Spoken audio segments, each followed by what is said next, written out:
সুনামগঞ্জের তাহিরপুর উপজেলার সীমান্ত থেকে ২০,২০০ ভারতীয় রুপিসহ কামাল হোসেন ৪৫ নামে এক বাংলাদেশিকে আটক করেছে বর্ডার গার্ড বাংলাদেশ বিজিবির। আটক ব্যক্তি উপজেলার গাঘাটিয়া গ্রামের মৃত লেচু মিয়ার ছেলে। শনিবার ১৯ জুলাই সকাল ৮:৩০টার দিকে লাউড়েরোগড় বিওপির অধীন বিজিবির একটি টহল দল তাকে আটক করে।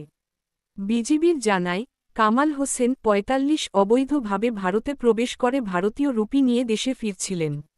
সীমান্ত পিলার ১২০৪ এমপি থেকে আনুমানিক ১০০ গজ বাংলাদেশের অভ্যন্তরে দশগড় নামক স্থানে অভিযান চালিয়ে তাকে আটক করা হয়। তার কাছ থেকে ভারতীয় মুদ্রা জব্দ করা হয়েছে। সুনামগঞ্জ ব্যাটালিয়ন ২৮ বিজিবির এর অধিনায়ক lieutenant colonel A K M Zakaria Kadir বলেন, আটককৃতকে ভারতীয় রুপিসহ তাহিরপুর থানায় সোপর্দ করার প্রক্রিয়া চলছে। সীমান্ত এলাকায় নজরদারি ও টহল কার্যক্রম আরও জোরদার করা হয়েছে। বর্তমানে পরিস্থিতি স্বাভাবিক রয়েছে।